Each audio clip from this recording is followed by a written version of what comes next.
Yeah, man, that dude's I guess he's had a good career at least. I mean, at least he's doing those, and that's what's weird about a lot of things, though, man. Like I've been thinking about lately, like man, every time you think you have additional duty, it's normally like some bullshit, right?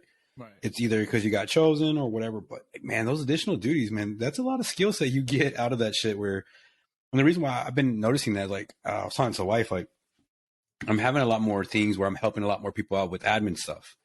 And to me, it's easy. Like doing admin shit's easy, right? Like creating a checklist, creating emails, doing this and that. And I started finding out there's a lot of people that's not their skill set. Like they're not good at it. And like, part of the job I did was we'd have to have a budget. And so we'd have to manage a budget. So I have to be AO. So I had to actually do those things. Mm-hmm. And that's what I do in my current job now. So like, they're like, oh, you do this. I'm like, that's normal. I've been doing that for so long now that it's not hard anymore. Right. It's like, this is normal stuff that I got taught in the military, how to spend money, how to actually budget it, how to like, and they're like, well, you're budgeting, let's say $70,000. I'm like, man, that's nothing compared to what I had to do in the military as an E5. Mm-hmm. And really, they just gave it to me. Like, it was kind of like, they trusted me a little bit. So they gave me, worth $10 million or some dumb shit like that. So it's interesting when you leave the military that you actually have a lot more skill sets than you imagine. There's a lot of things people don't know. And even when I deal with other military people and we're working together, but they don't have an admin background, it's completely night and day. We have we have skill sets that we can help each other out. So that's one thing I've been noticing about like, almost 10 years out is like, man, the military gave me a lot of fucking skill sets that I'm very unaware of, or I don't even appreciate as much because they're so normal. But when you start working with companies and you start working with other people, like I'm working with a nonprofit, Mm-hmm. and a lot of things I do is just the admin shit. And that's something they were missing. And they're like, oh, thank you. I'm like, it's fucking easy, man. Like it's nothing hard. It's not like I'm having to learn a new skill set. I'm not having to put no energy. I just go over there. I make emails, make forums, organize shit, push it on a calendar, send calendar invites and do those things. And it's like, and people are like amazed by it. It's like, it's just organized things. It's just organizing worlds. But if you've never been taught that, that's not how you think. So I always find that amazing. And then what's crazy is, so starting Wednesday, I'm going to start running for a nonprofit. Okay. So yeah, man. So Gallant Few is a organization that helps out veterans transition, right? I've been taking some of their therapy for VetStar. It's called VetStar coaching. It's a therapy that helps. Pretty fucking dope, man. Been seeing really good results. Doing it like since I did it at the beginning of this year, and it's been really good. So they're having an event, and it's to raise money, right? So it's to raise money for the nonprofit, stuff like that. So I'll be running 2 miles a day all of February. So yeah. And that's a big fucking thing because cartilage in the knees is either there or not there. If it's there, it's fucking damaged. Yeah. So pretty much running bone on both knees. So 2 miles a day, that's a lot on the body. So do you have to show them proof that you did that? Like, do you got to show some type of accountability, or are they just going to take your word? There's a website where you can log in your miles. Okay. So I'll log in there and send there, say, okay, I ran 2 miles today. Mm-hmm. So I'm doing that. It's to raise money. Like, so the wife's a little like, kind of like her rolls her eyes at me like, oh, you are like dumb as shit right now. Like you are doing some things that you're not supposed to be doing. But it's one of those ones, man, where I believe in a cause. I think it's dope. I've done it before. I did it 2 years ago. So I'm doing it again this year. Help raise money. If I can raise any money, I think that'd be dope. And then just doing some shit to help people out, man. I think, like I said, they help veterans do this stuff. I talk to them, and they're like, just help you out. Oh, you're a veteran? Like, we'll help you out free of charge. And you're like, right, cool. And like the therapy I'm getting, it's pretty dope because like they'll ask you like, there's a couple questions to it, but the two main ones that I get out of it, they'll sit there and say like let's say you get mad when you drive, right? Let's say you have a problem driving angry. And then they just ask you, is this something that works for you now? And let's say you say yes. Then they say, well, is this something that can work for you long term? And that's like, to me, those are the two questions I ask myself. And if you say, no, this is not good for me long term, I can get to an accident or whatever, then they'll have like another step where you sit there and say like, okay, cool. Then we ask you some questions. And then it's like, what actions could you take to stop being such an aggressive driver or something like that, right? And what that does is it works for your subconscious. So they're not asking me about Iraq. They're not asking me about my military time. They're not asking me about any of that shit. They're just like, okay, cool. Where you're at now, how does that work for you? And then how can we start moving you somewhere else, right? Like, can we get you start thinking subconsciously about how this works? And I think that's the best result that I've had so far, right? Where it's like, let's actually start working on you and how it works for your brain and how does it work on that. And then we'll let you come in for your decisions, and we'll help guide you to like ask these questions to get the right responses. And maybe, and sometimes you ask a question, it's like, well, man, that's not a good question. Ask this question, or it's a yes or no question. You know what I mean? Right. Versus therapy that like I've been to in the VA where it's like, you're not helping me. So it's pretty interesting. That's why I like those. They're pretty good organization. It's called Gallant Few. Gallant Few. Okay. And so I'll be running for them 2 mile. Yeah. Gallant Few organization. It's gallantfew.org, I believe. So did you get road rage? Yeah. Dog. Really? No, I know. But I'm so fucking chill on the road, dude. I drive slow. I have a truck, so I don't ever speed because it wastes gas. That's how chill I am. So I'm literally like, he says 65 and I'm at 45 and I'm gradually getting faster. I do not like. Fuck that. Gas is $8. I'm not trying to exhaust my. I don't play, man. Dude, people don't like me because they're like, you drive slow. I'm like, yeah, like I'm in a truck. It costs gas money. You accelerate really fast. That's a lot of gas mileage that you're wasting.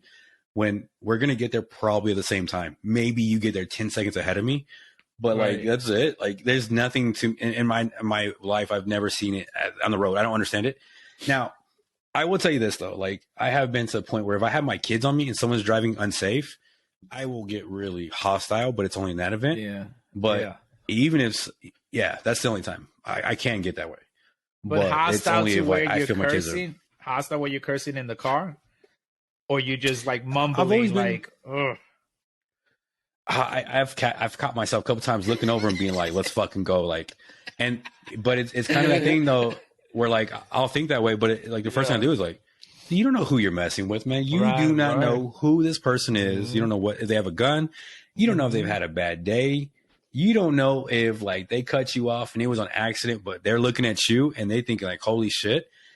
And they're mad. And so they're just like, this dude comes one more close, I'm going to shoot him. You know what I mean? You never know. So that's always in the back of my head where I'm like, is it worth it? Like I've always had to ask myself, is it really worth getting in an altercation for somebody I do not know? They cut me off. And so now they cut me off. I'm like, you fucking idiot. Like, all right. And if it happens like twice, I'm like, hey, we just got to go home, man. Like, it's just it's bad juju being outside today. Yeah. So I don't want to make it gloomy, but when I was stationed in, the thing was in Oklahoma, they had the one incident. It made the news where this guy was going to Target. So where my apartments were at, I had a big super Target, like maybe right across the street. And this gentleman, I guess, cut this other car off and the car followed him.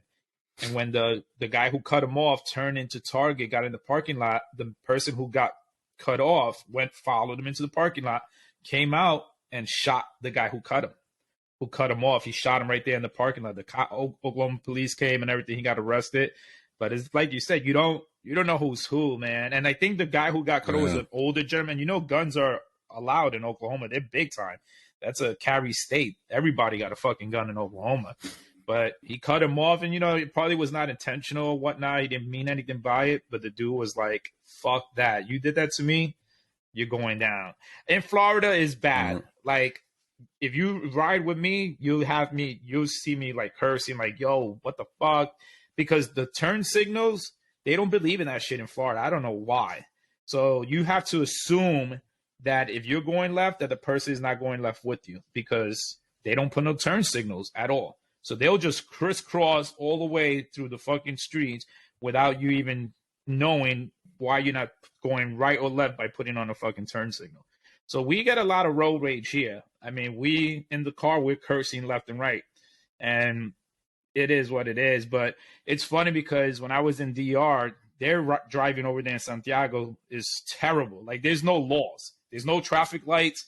A two-lane road, they can make it into a 4-lane. Because it's like fucking Texas, just wherever you could fit your car in, if there's an open space, take it. They don't give a fuck. And everything is honk the horn. Like, if you're about to cross the street, honk the horn. If you're about to go to your left, honk the horn to let the people know that you're going to your left. So when I was seeing the psychologist there, she decided, you know, I was telling her about this stuff that when I drive, I get crazy and everything else. So she tried to give me these little breathing techniques. And I'm just like, okay, benefit of the doubt. She laid me down the sofa and she has me doing like breathe in, breathe out while I'm holding like my shoulders up, you know. So when you inhale, hold it for like a minute, let it out. And then at the end, like she was like, was it good? And I was like, I bullshit. And I was like, yeah, it was good. It worked, but it didn't work. Do you think those techniques work? Like, do you believe in those fucking techniques? Do you believe in like breathing hard? Yeah, like close your eyes and fucking breathe in, breathe out, inhale, exhale, hold it in, and all this other shit. I'm just like, I'm just doing it because I have an appointment with her and everything else. But at the end of it, I was like, this ain't gonna change nothing, Actually, it does. There's actually scientific proof, man. It helps your HRV, your heart rate variable. If you do like one inhale and then a really sharp inhale too, again through your nose and throw out your mouth, like that's supposed to help as well.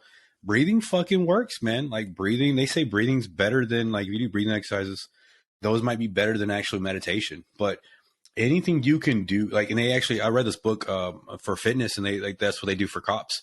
Like they suggest cops before they go to any scene is to do these breathing exercises so it can give them like more clarity in their mind. Mm-hmm. So that shit actually legit, like scientifically prove it works. It's good for you. You should be doing those type of things. You have to, man. Like it's one of the ones where, and especially that's why people say, hey, take a breather, because it works. Like, your heart's up, and then as soon as you can start breathing and get a collection calming down, those are things that just help you, like, mentally. Like, so if you just do a real deep breath in through your nose and then take it again and then blow it out. Yeah. What I do every morning is I do breathing with my Apple Watch. So I have it for 2 minutes, and I do one inhale up, and then I keep it in the middle of my stomach, and then I blow it all out. And then I do that for 2 minutes, and then I'll do meditation afterwards. And that shit, man, it calms me down. It's like, cool. But it's the same thing. If you keep on like, doing that, you can make yourself be anxious from just doing those things. Like breathing really fucking, I actually do believe in it, man. And I think if you're having a hard time, like actually sitting down and breathing gets you right. So I actually do believe in that stuff. I've done it several times. I do it a lot. I do breathing every day. I mean, I'm not like the best person at it or something like that, but I've been working on actually like breathing and meditation in the mornings to really get be focused. So when you meditate, do you have like meditation music on, or you isolate yourself? You're in your own room? Yeah, I'm right there in the corner, right there on the couch. I'll turn off all the lights. I'll put on, like, seriously, I put on YouTube and I'll put meditation music on. And then what I do is I'll put it on, and I just think of like the person I want to be. Like, okay, I'm going to be this kind of person. We're going to have this kind of money. We're going to have this kind of success. We're going to help these kind of people out. My wife is here. I'm like, my kids are going to be this old. This is what I want my family to look like. I believe in affirmations a lot. And so I'm sitting there and just like fully fulfilling my like affirmations of like what I want to be, who I really am inside my head. And like, okay. So I believe in that shit, man. I do it first thing in the morning.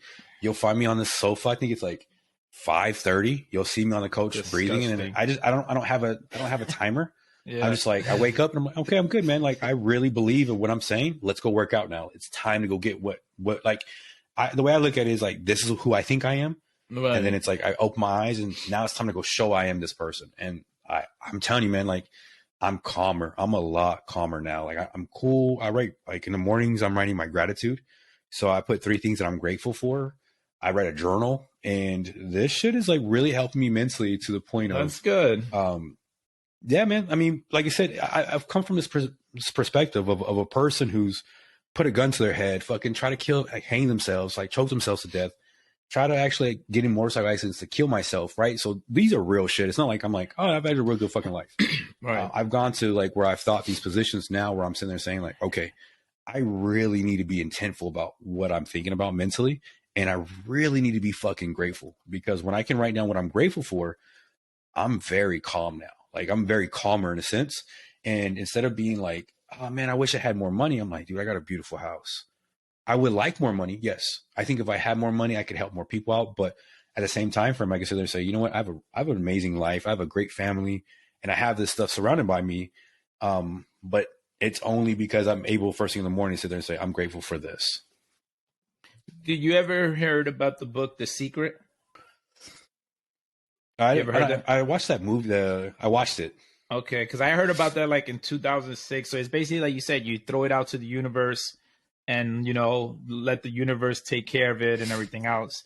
So being that you're doing that, is there a spiritual side to it? Like, do you feel like just leave it in God's hands, or you just more like affirmations. I'm just gonna throw it out there, and whatever happens, happens. Oh, you gotta fucking work your ass off, man. I honestly believe I'm not a very religious person, and if you're a religious person and that's what you believe, great, man. But even if you're a religious person, you still got to put the effort in. Like there's this is, I think you can sit there and say, I want to be this person. I think about being this person. But if you're not fucking waking up, like if you want to drive a Ferrari, right? If you want to drive Ferraris, and you want to have this lifestyle, bitch, you better be waking up early in the fucking morning, go get that shit. Like that's just the reality of the world that we live in. I don't think it's cool that you want that life. It's cool that you're thinking about you, like how I would drive. And that's actually from The Secret, where I'm in a car, I'm dreaming about that. That's cool and all. But motherfucker, what time do you wake up? Because if you want a Ferrari and you wake up at 7 and you got to be work at 7:30, homie, you're never going to get to drive that fucking car because it's just, you're not doing enough. Right. You're putting in the bare minimum in life. And if you really want something at it, you're going to have to get up and go. You're going to have to put in more effort than everyone else. You're going to have to work. You're going to have to be tired. You're going to have to be like, maybe you're going to have to be unbalanced because you're so focused on the thing you're trying to achieve. And you're probably not going to have friends. Like, so I'm doing this thing for what I want to do in my life, right? I want to be a day trader. I have an opportunity to do it. And so I got to study for it. So I sat down the wife and I sat down the kid and, I was like talking to him and say, look, man, I know Sundays are our day. But I'm going to need to actually not be here that often. I need to be in this office studying, and it's going to come at a risk. It's not forever. It's for a couple months, but I need to be here studying, and then I'll be out there watching a movie or we'll be chill a bit, and I got to come back in here and study again. And that's on top of me doing podcasting. That's on top of us talking. That's on top of another mentorship group that I'm on at night. So I'm taking away from family time. And does that suck? Yes. But I told him, look, it's not going to last forever, but I need to do this because I need to put my head down for the next 6 months and fucking grind my ass off because I have something to achieve here. And, some people may not agree with that. That is fine, but you don't want it the way I want it. Right. And you're not willing to put in the work I am. And so when it comes to it, and you can sit there and say, I want this life out, but if you're not willing to work on it, you're not willing to be tired, you're not willing to be alone. And if you're not willing to work on yourself and be a constant improvement, then you're not going to achieve those things. That's true. I agree with that. I mean, and not everybody could wake up at 10:30 in the morning and just be okay with just doing that. You know what I'm saying? Because if that's the path that they want to take, to be like, fuck it, I just want to just wake up and do whatever, then that's how every day is going to be for you. But you're right. And it's crazy because I see a lot of people always constantly posting motivational stuff on their social media and things like that. But it also has me thinking how many of them are actually following through. You know what I'm saying? It's one thing to say it and want to just look at it and everything else. But if you're not following through to commit to that, then what's the point of it? You know what I'm saying? Well, like, what's the point of all these motivational videos? Is it just for everybody else to see that you're listening to these people, but nothing else is coming from it? You know what I'm saying? So I agree 100%. I mean, I'm cool with just still driving my Honda. I'm okay with that. But driving around, but that's the thing, though. The wheels fall off. But that's the thing, though. There's nothing wrong with that at all. Like, right? Like, this is something I've had to like grow into. Like, not everybody wants the life I want, and I think that's amazing. Like, whatever the dreams and hopes I want, the person next to me does. We're not in competition with each other, so that's okay. But the problem I have is if you want this big fucking spectacular lifestyle and you're not willing to put up and you're not willing to sit there and say, I'm going to forego a lot of different pleasures in life, then you're not going to get it, man. Like, the greater the life it is, the more fucking you're going to have to put some work into it, man. You're going to have to work. Yeah, you're going to have to work. You're going to have to be like, you're going to fail a lot more. You're going to have to fall on your face. It's going to be hard times. You're going to want to quit more than ever. And the only reason you're going to make it isn't because you're smart, because you're gifted, because you're good looking or any of that. That doesn't matter. The reason why you're going to make it is because you're just not going to give up. And that's just the whole thing about it. There's people that have been so smart in this world, but they quit because they don't know how to keep going because it got too hard. And there's some other people, you look at them, you're like, dude, you're an idiot. How did you make it? And it's like, I was just probably too dumb to know I should have quit. And that's the reality of life. And in a sense, is sometimes you just got to be dumb enough to know that I shouldn't quit. Like, I'm dumb enough to not know the smart answer. And like, it's just, you gotta go, man. And that's the hard part I think we face in this world right now is there's a lot more people who want to fake that they're doing it. I saw this video and I don't know how true it is, but it had this lady, she goes in there, she's like on a track And she's like trying to take a video. And so she sprays water all over her face and she goes like that. And like it's sweating and like does that. And then like puts her phone down and runs out off the track. You know what I mean? It's like, I'm out. I showed I was here. And that's the reality of fucking life, man. Like that, those there are people that are taking the shortcut in life and they're putting on social media so people can believe them. Right. What is always going to happen is results never lie. You know what I mean? Men lie, women lie, numbers never lie. And that's how things are going to go, man. You're going to be able to fake it and you're going to see some people like, oh man, they're killing the game. No, they're not. Why? Because they don't know how to work hard. There's a lot of people you don't know right now that are putting their face down and they're grinding, right? Like the way I look at us, like, you know, one day this is going to be a very successful show. And they'll be like, oh, that's awesome. I made it overnight. No, we've had 0 views. We've had 2 views. We've had 3. We've had people we reach out to and they're like, I'm good. No, thank you. Cause I don't know who you are. Right. And so but here we are putting on another episode on and put another episode on. And we're going to put another episode on the next week. Why? We're just here to keep putting on consistency. And we went from nothing to now we have a little bit of people. We're getting a little bit more here. We're getting this. And that's what it is. It's just sometimes when nobody else sees it, you're just dumb enough to see it more than anyone else. And you keep going and going and going and you don't stop.